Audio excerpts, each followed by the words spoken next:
Selamat pagi semua Selamat yang pagi. boleh hadir dalam persekutuan doa pagi ini, dan juga rekan-rekan atau teman-teman warga jemaat yang ikuti di YouTube. Selamat pagi juga, Tuhan berkati. Kita akan masuk dalam beribadah. Mari kita menyanyi dengan suara gembira dari Kidung Jumat 26 bait 1 dan 3.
Mari kita terus, kita akan berdoa. Allah Bapa kami yang bertahta dalam surga, Allah yang kami kenal di dalam anak Yesus Kristus, Tuhan dan Juru Selamat dan sumber hidup. Engkau layak menerima hormat, pujian, dan syukur. Bapa yang panjang sabar, kasih setiamu, bahwasanya untuk selamanya. Kami bersyukur bahwa kami boleh hadir pada saat ini ketika Engkau sudah menyertai kami sepanjang malam dan istirahat kami, dan Engkau juga memberkati akan istirahat kami, dan atas izin-Mu juga kami boleh bangun dengan tubuh yang segar di hari yang indah dan ceria ini dalam persekutuan doa pagi ini. Kami mohon ya Tuhan, Kau hadir melalui firman-Mu, dan akan bersuka cita memuji-muji keagungan-Mu di tengah persekutuan. Kiranya ibadah kami ini boleh jadi dalam nama Bapa, Anak, dan Roh Kudus. Amin.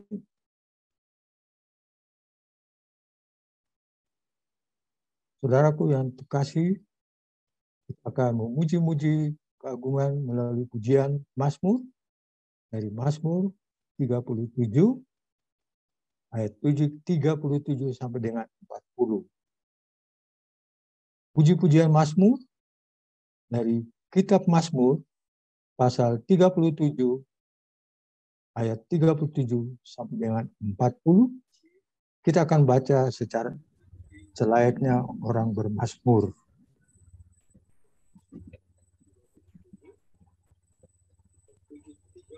Perhatikanlah orang yang tulus dan lihatlah kepada orang yang jujur. Sebab pada orang yang suka damai akan ada masa depan. Tetapi pendurhaka akan dibinasakan bersama-sama. Dan masa depan orang-orang fasik akan dilenyapkan. Orang-orang benar diselamatkan oleh Tuhan. Ia adalah tempat perlindungan mereka pada waktu kesesakan. Tuhan menolong mereka dan meluputkan mereka. Ia meluputkan mereka dari tangan orang-orang fasik dan menyelamatkan mereka sebab mereka berlindung padanya. Demikian puji-pujian Mazmur, kita akan menyanyi lagi dari Kidung Jemaat 233 ayat 1 dan 2. Roh Kudus turunlah.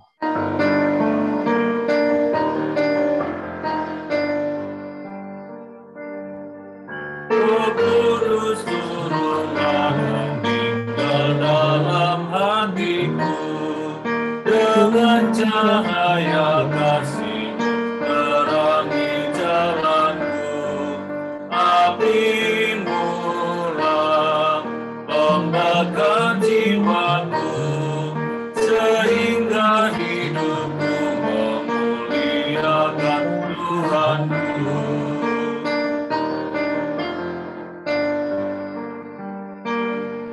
Syukur padamu Roh Kudus yang sudah memberi bahasa dunia baru yang sempurna dan suci. Jadikanlah semakin berseri iman dan pengharapan serta kasih yang bersih.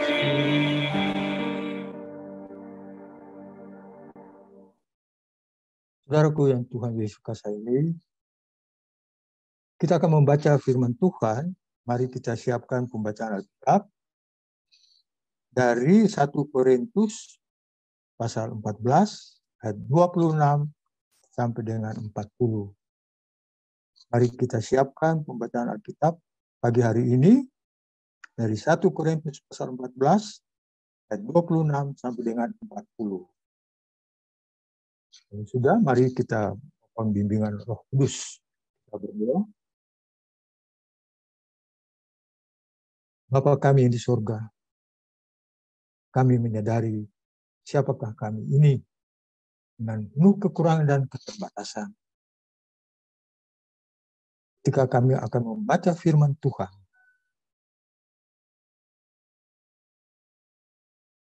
kami kurang dapat mengerti. Oleh karena itu, Bapa, karuniakanlah baik yang hari dalam Zoom maupun dalam mengikuti melalui YouTube,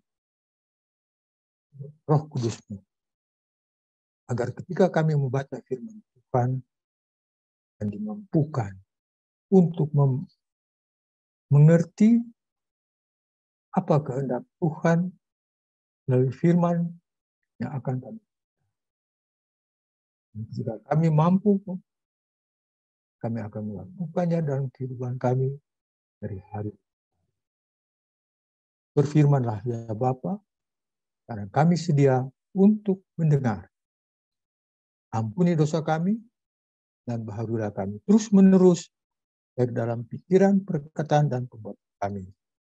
Hanya di dalam nama Tuhan Yesus Kristus yang adalah firman yang telah menjadi manusia. Amin.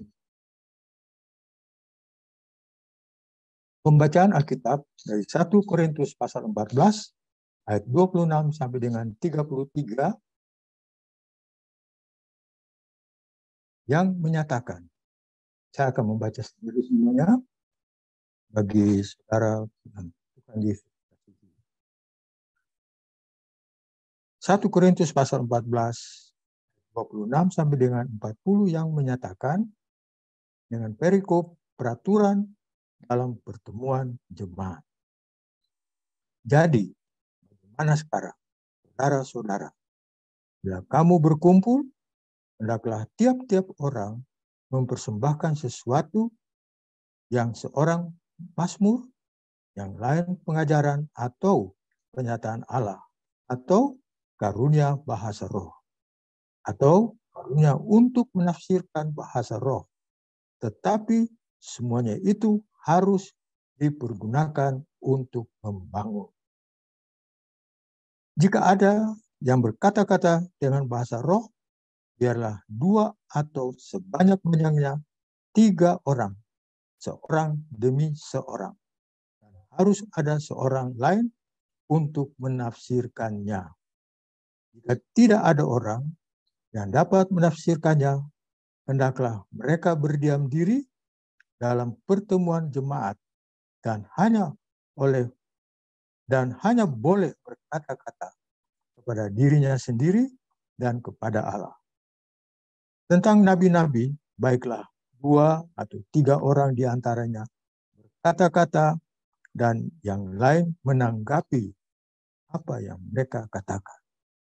Tetapi jika seorang lain yang duduk di situ mendapat penyataan, maka yang pertama itu harus berdiam diri. Sebab kamu semua boleh bernubuat seorang demi seorang, sehingga kamu semua dapat belajar dan beroleh kekuatan. Karunia nabi takluk kepada nabi-nabi, sebab Allah tidak menghendaki kekacauan, tetapi damai sejahtera. Demikian pembacaan Alkitab. Terpujilah Kristus. Haleluya.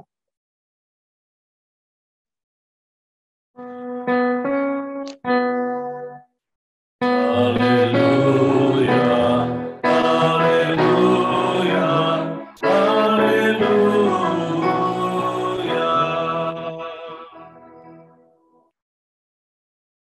Bapak, Ibu, Saudara yang Tuhan kasih.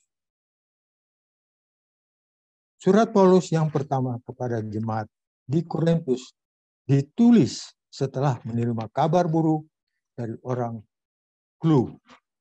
Berita buruk tersebut adalah timbulnya persoalan-persoalan tersebut tentang kehidupan dan kepercayaan jemaat Korintus. Sebagian orang-orang Kristen dengan keikutsertaan dalam pemujaan dewa-dewi Romawi yang terkenal yaitu Akrokorintus bagi dewi asmara yang dominan dan tidak menutup kemungkinan akan mengikuti praktek-praktek amoral. Yang kedua, selain masalah etis dan moral, surat Paulus ini juga merupakan surat penggembalaan untuk mengatur atau menegur jemaat di Korintus yang memiliki berbagai macam karunia, sehingga mengakibatkan terjadinya persaingan jemaat yang satu dengan yang lain, saling menyombongkan diri dan kepentingan bagi diri sendiri. Pertanyaannya, mengapa bisa terjadi adanya kabar buruk sesuai laporan dari orang-orang dari keluarga Clue? Kita tahu bahwa keluarga Clue adalah orang-orang keluarga Kristen pada abad pertama Masehi yang tinggal di kota Korintus. Itu dapat kita baca di 1 Korintus pasal 1 ayat 11. Dan dari catatan Alkitab, ketika Paulus pertama kali datang di Korintus, yaitu dengan ada kaitannya yaitu pekebaran Injil. Dan ketahuilah bahwa Korintus adalah ibu kota di provinsi Akhaya dan di bawah kekuasaan Romawi. Dan Korintus adalah tempat tinggal gubernur Galio. Kita tahu kota Korintus sangat strategis sebagai pusat perdagangan karena menjadi jalur utama yang menghubungkan wilayah timur dan barat. Beberapa rute laut yang bertemu di kedua pelabuhan ini. Akibatnya pertumbuhan ekonomi sangat tinggi, terjadi pula bercampur baur persoalan-persoalan yang berkaitan dengan etnis, kebudayaan, serta agama. Yang paling utama keberadaan Paulus dalam pemikirannya di Korintus adalah persoalan perpecahan dan kebejatan di dalam jemaat. Misalnya tentang seks dan perkawinan, persoalan hati nurani, tata tertib dalam jemaat atau peraturan dalam jemaat. Juga karunia-karunia roh Allah dan tentang juga kebangkitan orang mati. Inilah terang Paulus untuk menunjukkan pemahaman yang mendalam tentang persoalan-persoalan tersebut yang sesuai dengan yang akan kita belajar bersama dan merenungkannya, yaitu tentang tata tertib dalam jemaat atau peraturan-peraturan dalam jemaat. Saudaraku yang Tuhan Yesus kasihi, sesuai bacaan kita pagi hari ini, yaitu 1 Korintus pasal 14, ayat 26 sampai dengan 33, tidak terlepas dari ayat-ayat sebelumnya, yaitu dari pasal 12, 13, dan 14. Karena semua itu adalah kaitan dengan apa yang kita baca pada pagi hari ini. Pasal 12 dan 13 dan 14 pada intinya yaitu peran Roh Kudus untuk memuliakan Kristus. Di pasal 12, Roh Kudus memuliakan Kristus dalam persatuan dan keberagaman gereja. Pasal 13, dengan kasih dan perangai Kristus terjadilah perwujudan dalam kehidupan orang beriman. Pasal 14, melalui pelaksanaan karunia Roh Kudus bertujuan pembangunan kehidupan bergereja. Jadi, dari pasal 12 dan 13 itu merupakan suatu teori bagaimana melaksanakan dalam kehidupan beriman, dalam persatuan, keberagaman. Tetapi pasal 14 adalah pelaksanaan dari apa yang sudah diberitakan di pasal 12 dan 13. Disitulah bagaimana harus melakukan dengan apa yang ada yang Tuhan berikan melalui karunia-karunia Roh Kudus. Tidak lain bertujuan untuk kehidupan bergereja. Kalau kita membaca 1 Korintus pasal 26, 1 Korintus 14 pasal 26 sampai 33 itu terbagi dua. Yaitu pertama ayat 26 sampai dengan 28. Di situ dikatakan karunia-karunia roh. Pada ayat 29 sampai dengan 33 yaitu karunia-karunia nubuat. Semuanya itu menuju kepada kepentingan bersama. Karunia roh dan karunia bernubuat berasal dari Roh Kudus yang sama. Itu dapat kita baca di 1 Korintus pasal 12 ayat 4. Di situ dikatakan ada rupa-rupa karunia tetapi satu roh. Dan pada ayat yang ke-11 di situ dikatakan juga tetapi semuanya ini dikerjakan oleh roh yang satu dan roh yang sama yang diberikan kepada tiap-tiap orang, khususnya seperti yang dikehendakinya. Jadi karunia roh dan karunia nubuat itu adalah dari Roh Kudus yang satu dan roh yang sama. Mari kita lihat ayat 26 sampai dengan 28. Apa manfaatnya? Kalau karunia roh, manfaatnya tidak langsung bagi mereka yang menggunakannya dengan benar. Tetapi tidak bermanfaat bagi yang tidak mengerti. Oleh karena itu, perlu ada yang dapat menafsir sehingga akan bermanfaat bagi banyak orang. Kalau karunia nubuat itu langsung bagi dan bermanfaat bagi jemaat. Yaitu kalau kita baca pasal 14 ayat 5 dan 9 menyatakan,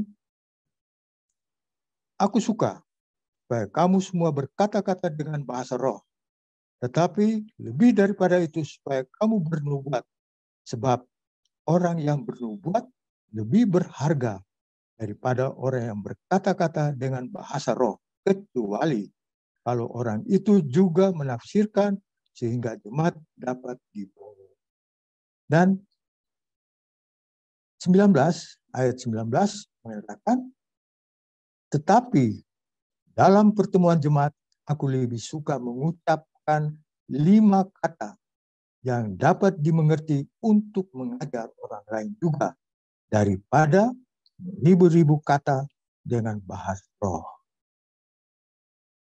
Jadi langsung bermanfaat bagi jemaat, yaitu untuk membangun jemaat, menasehati, dan menghibur jemaat. Bagaimana keteraturan ketika diberikan karunia roh dan atau karunia nubuat? Di sini dikatakan untuk karunia roh, bila kamu berkumpul, hendaklah tiap-tiap orang mempersembahkan sesuatu. Seorang bermazmur, yang lain pengajaran atau penyataan Allah. Atau karunia bahasa roh, atau karunia untuk menafsir bahasa roh. Tetapi semua itu harus digunakan untuk membangun. Keteraturannya di mana? Di ayat yang ke-27, jika ada yang berkata-kata dengan bahasa roh, biarlah 2 atau sebanyak-banyaknya 3 orang, seorang demi seorang. Dan harus ada seorang lain untuk menafsirkannya. Jadi, dibatasi 2, paling banyak 3 orang. Dan di situ dikatakan seorang demi seorang. Jadi tidak bersama-sama.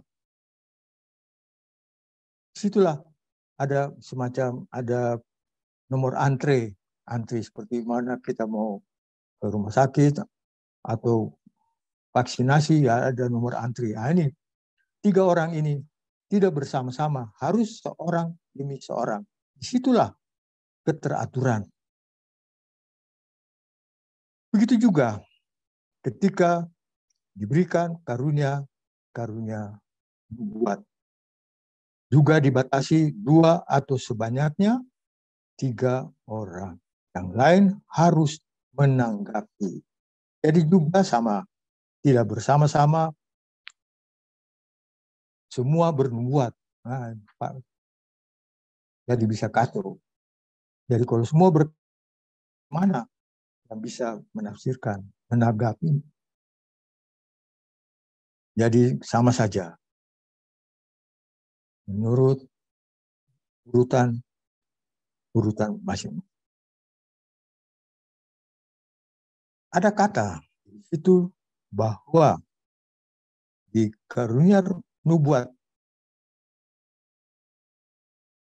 dikatakan bahwa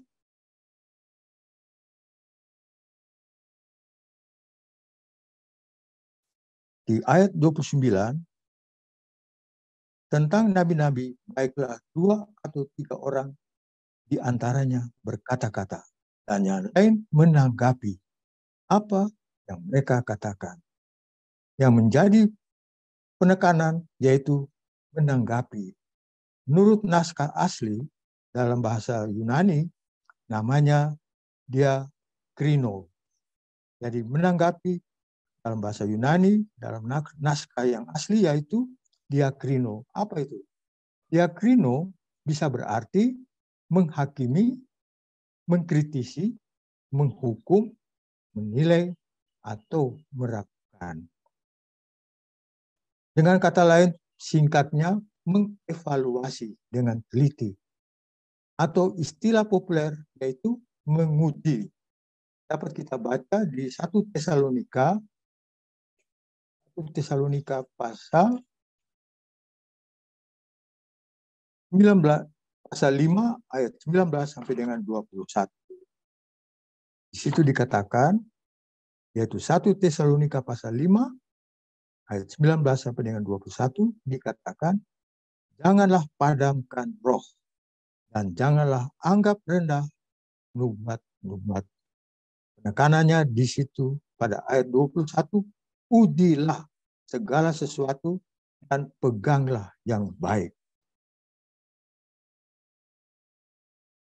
Lalu maksud daripada ayat yang ke-32 yaitu seorang demi seorang dibatasi waktunya agar tidak monopoli. Karena ada beberapa gereja semua mari bernubuat, semua bernubuat. Akhirnya gimana? Siapa yang menanggapi kalau semua yang bernubuat? Itu. Jadi ada keteraturan. Pada ayat ke-33 itu dikatakan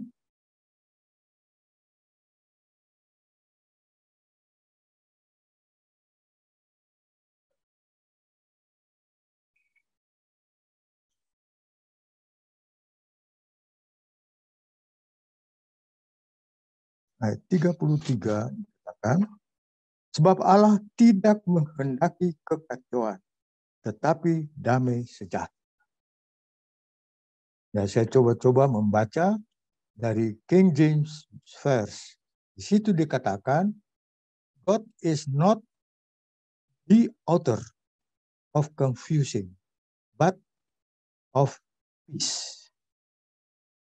Ulangi, God is not the author of confusing, but of peace. Arti daripada author bisa juga penulis, tapi yang sesuai dengan konteks dari ayat ini adalah Tuhan sebagai pencipta. Nah, di situ dikatakan Tuhan bukan pencipta kebingungan. Karena Tuhan adalah damai. Bagaimana kebingungan? Itu dapat kita baca dan kita ketahui juga ketika penciptaan di Kejadian 1, penciptaan bumi, itu kan semua teratur. Dan dalam bacaan kita, seperti pada pasal 12, bagaimana karunia-karunia Roh Kudus itu diumpamakan adalah tubuh Kristus yang banyak anggota-anggotanya. Itu secara teratur. Tidak bisa mata bilang tidak perlu kaki atau tangan, tidak perlu telinga dan sebagainya. Anggota-anggota tubuh ini katakanlah adalah Kristus yang banyak anggotanya yang saling memperhatikan, menopang, dan menghargai satu sama lain. Itulah keteraturan yang dikatakan bukan Tuhan adalah pencipta dari kebingungan. Dia menghendaki ada damai. Saudaraku yang Tuhan Yesus kasih. Paulus dengan tegas berkata kepada jemaat Korintus, ada ketertiban di dalam beribadah yang berkaitan dengan penggunaan karunia-karunia roh. Yang pada saat itu sedang menghadapi kekacauan dalam pertemuan jemaat dengan penerapan karunia-karunia roh yang terarah kepada kesombongan rohani secara pribadi dan menyenangkan diri sendiri. Oleh karena itu, ketika dalam pertemuan jemaat penggunaan semua karunia roh semata-mata hanya dan untuk membangun persekutuan jemaat. Jika tidak, maka akan jadi kekacauan. Karena Allah tidak menghendaki kekacauan, tetapi damai sejahtera. Jelas bahwa Paulus agar adanya peraturan dalam jemaat itu sesuai pembacaan Alkitab kita pagi hari ini. Dari 26 ayat 26 sampai dengan ayat 39. Paulus tidak melarang seseorang memiliki dan menggunakan karunia roh. Hanya saja supaya karunia roh yang dimiliki dan penggunanya terutama untuk membangun persekutuan jemaat.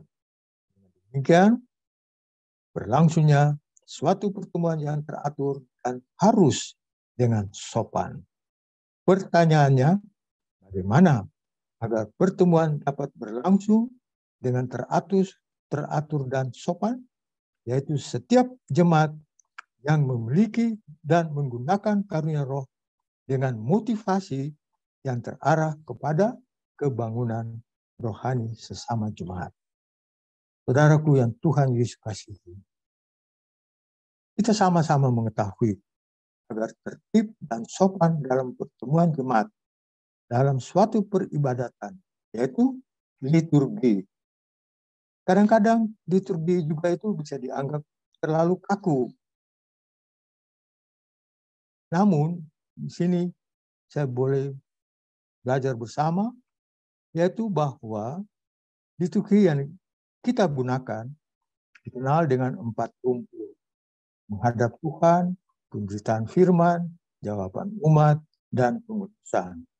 Itu bisa disimpulkan sebagai berikut, yaitu ada pertemuan dengan Tuhan melalui firman-Nya bersama-sama dan sesama jemaat yang hadir di tengah-tengah persekutuan jemaat.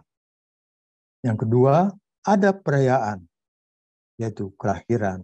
Tetapi lebih utama yaitu mengingat rayakan kematiannya dan teristimewa yaitu kebangkitannya.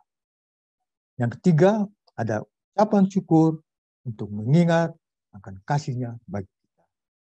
Oleh karena itu, dengan adanya peraturan dan pertemuan jemaat atau tata cara dalam jemaat, maka pertemuan akan terselenggara dengan satu arah, yaitu tertib dan sopan.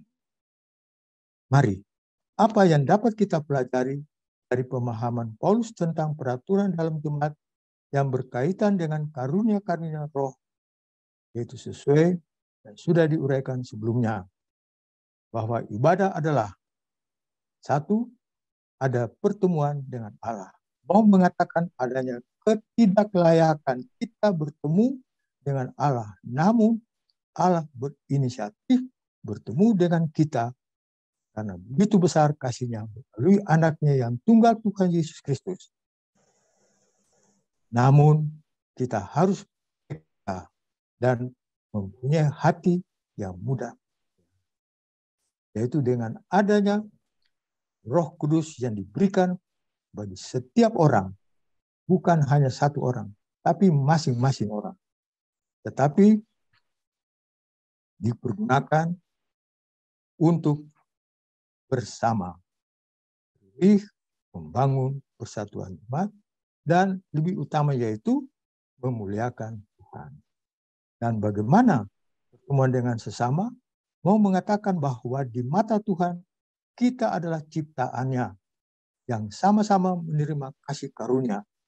Karunia dari masing-masing anggota jemaat pasti berbeda dan memiliki peran dan fungsi sesuai karunia untuk membangun suatu kesetaraan persekutuan jemaat dengan fokus untuk kemuliaan Tuhan.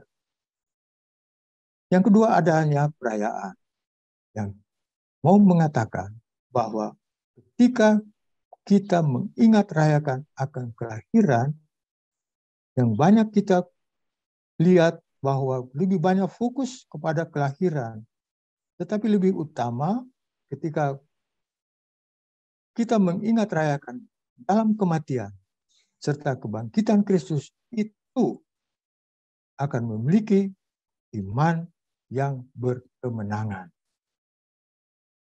Yang ketiga, ada ucapan syukur bahwa karunia yang diberikan Tuhan, kita akan kembalikan kepada Tuhan bagi hormat dan kemuliaannya, akan kasih yang tidak terbatas bagi kita. Saudaraku yang Tuhan Yesus kasih. Jadi, peraturan yaitu adanya liturgi ataupun tidak liturgi dalam pertemuan jemaat yang berkaitan dengan karunia-karunia roh ketika kita beribadah, supaya pelaksananya dengan tertib dan sopan, maka karunia bagi setiap orang yang diberikan Tuhan bukan untuk dimiliki sendiri, tapi untuk dibagi-bagikan. Dan juga karunia pun pasti berbeda.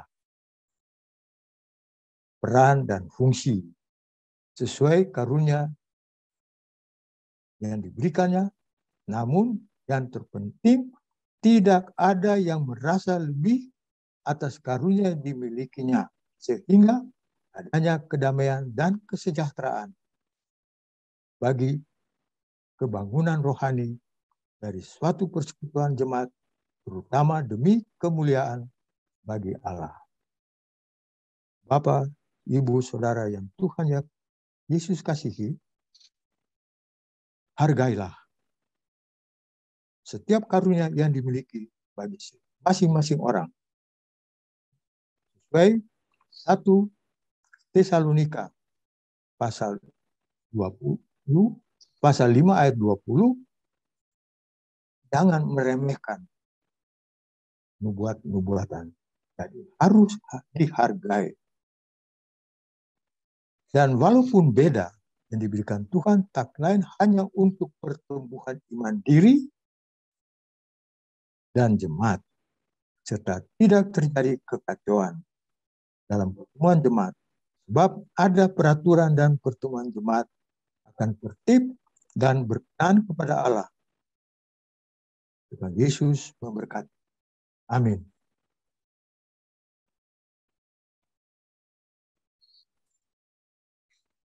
Mari kita menjawab dengan nyanyian dari Kidung Jemaat 259 ayat 1 dan 2.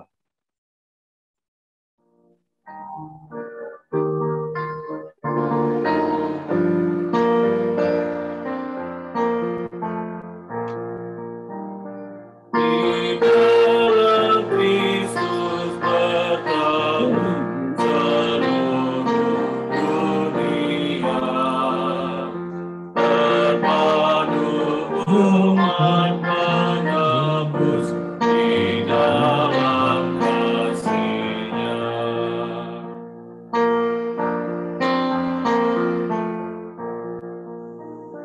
Semua hati terlebur di dalam tubuhnya, berkarya akrab dan tekun di pelayanannya.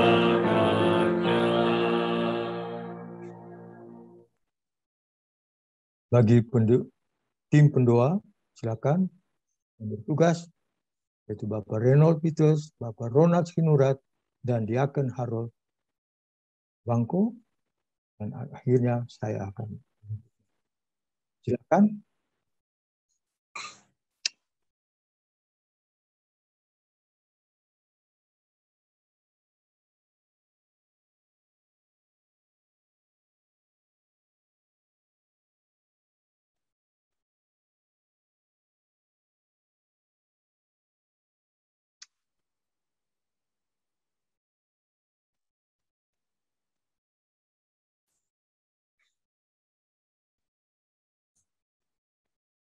Pak Koko, mic-nya belum dinyalakan, Pak.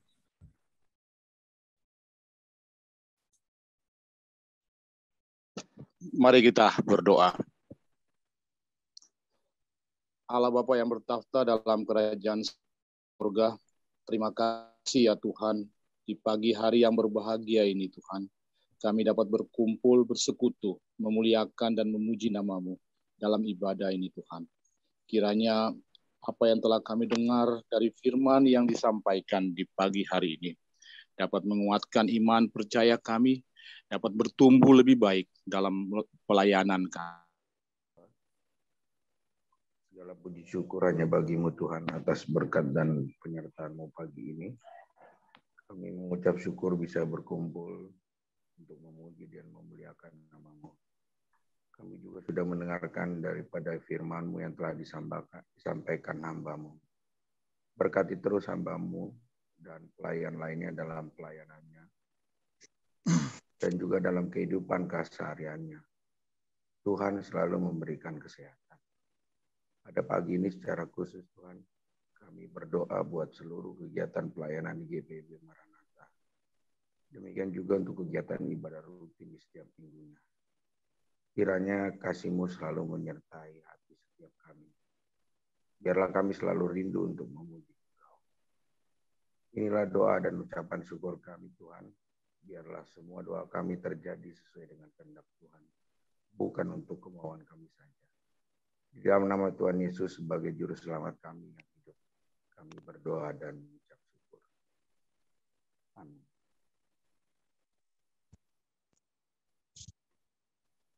Ya Allah Bapa kami dalam surga, kami mengucap syukur ya Tuhan pada pagi ini. Bapa, melengkapi rangkaian syafaat kami pada pagi hari ini, kami mau berdoa buat warga jemaat, buat saudara-saudara kami ya Tuhan, yang sampai dengan pada pagi hari ini mereka sedang bergumul ya Tuhan dengan berbagai masalah yang mereka hadapi. Bapa, Engkau tahu setiap pergumulan mereka, setiap masalah mereka yang mereka hadapi ya Tuhan. Engkau tahu ya Tuhan, mungkin mereka ya Tuhan mengalami ya Tuhan dengan sangat berat ya Tuhan beban yang mereka alami, masalah yang mereka alami ya Tuhan. Tapi Engkau tahu, Engkau pasti akan menolong mereka ya Tuhan.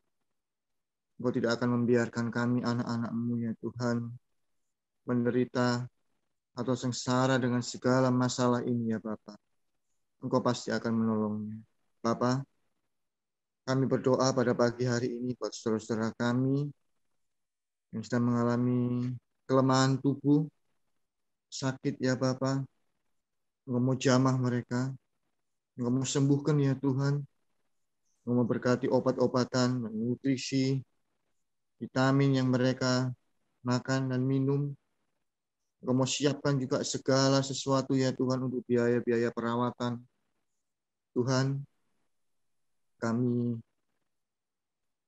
ada nama ya Tuhan, saudara-saudara kami, warga jemaat yang saat ini sedang mengalami sakit atau kelemahan tubuh. Ada Bapak Budi Santoso, Ibu Endang Hartadi, Bapak Putut, anak Victoria Krismanto, Bapak Martin Kaunang, Bapak Bambang Santoso, dan Ibu Stella Timisela. Bapak, Engkau mau jamah ya Tuhan, saudara-saudara kami ini Tuhan. Berilah ya Tuhan, kesembuhan yang sempurna ya Tuhan bagi mereka. Dan mereka ya Tuhan bisa merasakan mujizat.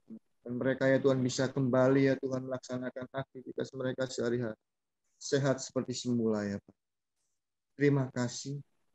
Juga ya Tuhan bagi warga jemaat, bagi saudara-saudara kami yang saat ini sedang mengalami proses pemulihan dari sakitnya ya Bapak. Kami sebut Bapak Mateus Kamonsang, Ibu Fransina Jani, Bapak Melkianus Abraham, Ibu Alfi Raharjo, juga Saudara Glenn Lonto. Terima kasih Tuhan. Biar proses pemulihan ini menjadi sempurna ya Tuhan. Mereka ya Tuhan mengalami ya Tuhan kesembuhan, pemulihan daripada Engkau. Biar nama-Mu saja yang dipermuliakan. Dan mereka bisa kembali ya Tuhan beraktivitas, mereka bisa beribadah seperti semula. Terima kasih Bapak, terima kasih.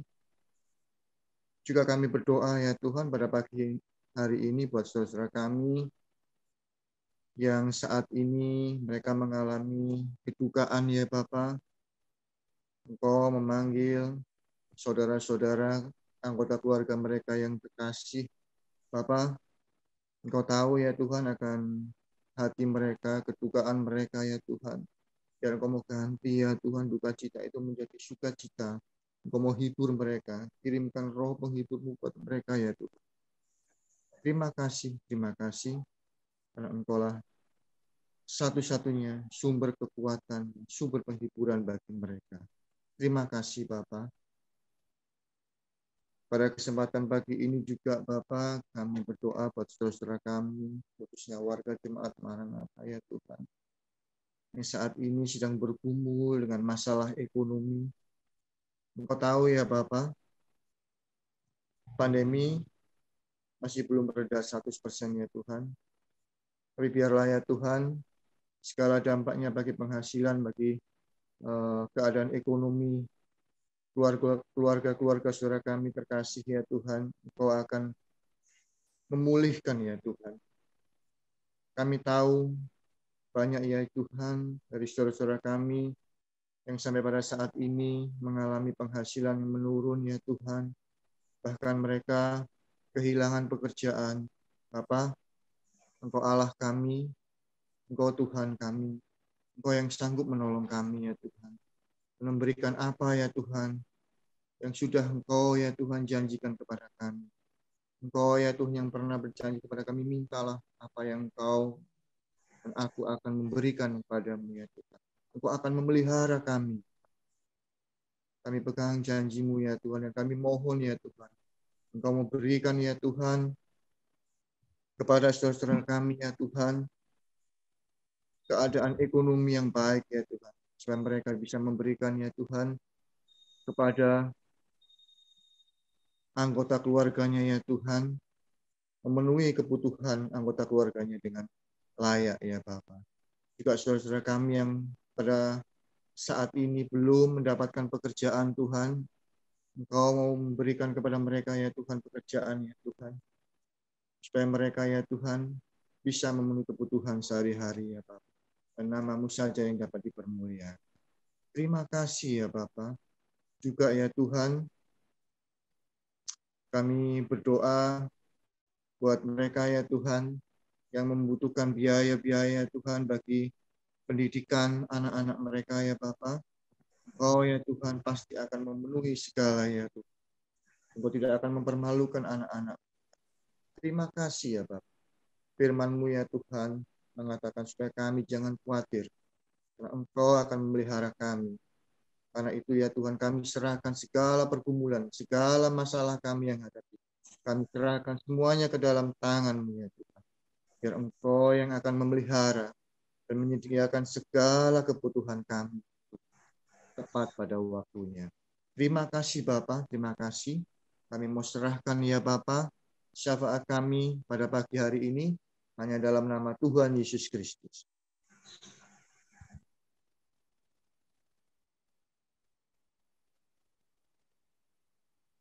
Bapa kami yang di surga, pada kesempatan ini Bapa, jika Engkau mendengar seruan doa-doa syafaat kami ini, kami akan berdoa juga untuk bangsa negara Republik Indonesia. Mulai dari Bapak Presiden, Wakil Presiden, para menteri, dan kepala-kepala daerah, gubernur, bupati, lurah, dan sampai kepada RT-RT. Untuk melaksanakan kebijakan yang sudah dibutuhkan, bahwa dalam hal ini ketika orang-orang yang akan memudik supaya dengan syarat sudah memenuhi vaksinasi booster. Nah, ketika mereka kembali untuk melakukan tugas dan tanggung jawab selaku karyawan ataupun apa saja selaku pengusaha, mereka akan kembali untuk bekerja. Kami mohon kiranya mereka tidak akan membawa lagi virus-virus, khususnya virus corona, sehingga virus corona ini tetap melandai, bisa sampai 0%. Berkati ya Bapak, para pemimpin dari pusat sampai ke daerah, agar mereka dapat melakukan dengan tugas dan tanggung jawab mereka ketika Engkau memberikan akal budi untuk memimpin serta menyejahterakan. Kami pun tak lupa berdoa untuk pergumulan dunia yang pada saat ini semua pada mengerti adanya konflik antara Rusia dan Ukraina yang berdampak kepada pertumbuhan perekonomian dunia, termasuk negara yang kami cintai, negara Republik Indonesia. Dampak daripada itu. Tetapi dengan adanya kebijakan-kebijakan yang sudah diputuskan oleh pemerintah pusat, semoga semuanya itu dapat teratasi. Dan juga mereka yang karena konflik-konflik yang terjadi, orang-orang yang menderita, ya Tuhan, bantulah para medis melalui palang merah yang ada, sehingga mereka dapat diatasi dan mengurangi beban penderitaan mereka. Dan juga masalah-masalah pandemi yang belum selesai, kami yakin dan percaya bahwa ketika kami menyerahkan dalam tuntunan Tuhan melalui para pemimpin dari pusat sampai ke daerah, kami yakin semuanya akan dapat diatasi. Kami berdoa juga dengan adanya bencana alam, dan longsor, banjir di mana-mana ya Tuhan, melalui badan-badan sosial, Engkau berkati ya Bapa, sehingga mereka dapat mengatasinya. Agar semua yang menderita karena bencana-bencana alam ini dapat teratasi dan menjadi hiburan. Terima kasih Bapa. Banyak lagi hendak kami mohon daripada-Mu. Tetapi kami yakin bahwa ketika kami tidak dapat berbicara, menyampaikan, tetapi melalui Roh Kudus yang akan mengungkapkan semuanya kepada Bapa di surga. Inilah doa kami. Kiranya Engkau berkenan mendengar doa kami yang kami alaskan hanya di dalam nama Tuhan Yesus Kristus yang telah mengajar kami berdoa. Bapa kami yang di surga, dikuduskanlah nama-Mu, datanglah kerajaan-Mu, jadilah kehendak-Mu di bumi seperti di surga. Berikanlah kami pada hari ini makanan kami yang secukupnya. Dan ampunilah kami akan kesalahan kami, seperti kami juga mengampuni orang yang bersalah pada kami. Dan janganlah kami ke dalam pencobaan, tetapi lepaskanlah kami daripada yang jahat.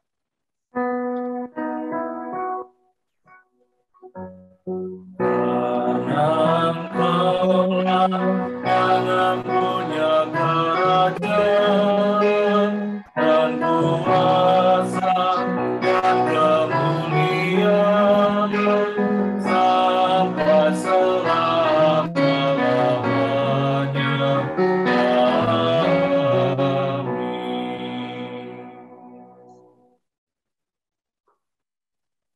Kembalilah dalam kehidupan dan lakukanlah firman Tuhan seperti karunia-karunia yang Tuhan sudah berikan untuk dibagi-bagikan kepada kita. Menyanyi pengutusan yaitu dari Kidung Jemaat 406 bait 1 dan 2.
Lindungilah diri di rahmat-Mu,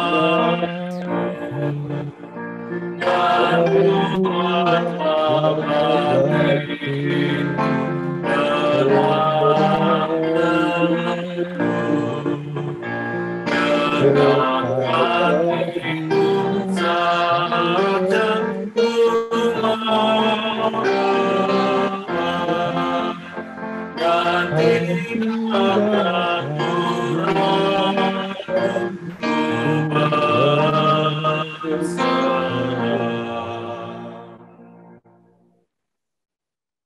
Saudaraku yang Tuhan Yesus kasihi, angkatlah hati dan arahkanlah pikiranmu kepada Tuhan dan terimalah berkat-Nya. Kasih karunia Tuhan Yesus Kristus, kasih Allah Bapa dan Tuhan Roh Kudus menyertai saudara-saudara sekalian, baik yang ada melewati Zoom dan juga yang di YouTube sekarang dan sampai selama-lamanya.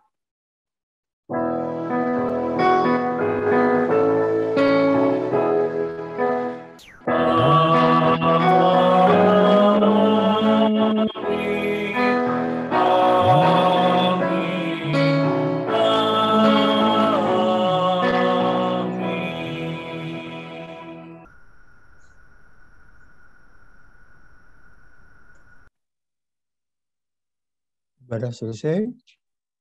Tuhan memberkati Pak John. Terima kasih. Tuhan berkati semuanya. Tuhan berkati. Selamat pagi Pak John. Selamat pagi semua. Saya maafkan dulu yang di YouTube ya. John, firman-Nya. Terima kasih, terima kasih. Kak Gede, Kak Krisna. Terima kasih yang di YouTube ya, yang sudah hadir. Ada sekitar tadi 21 orang. Sampai Terima kasih, saya end streaming. Tuhan memberkati. Selamat pagi Pak Pendeta. Selamat pagi Pak Pendeta. Selamat pagi Bapak Pendeta. Selamat pagi, selamat pagi semuanya. Bapak Pendeta Ari. Selamat pagi Pak Pendeta Alex. Terima kasih. Yakob, selamat pagi. Ibu.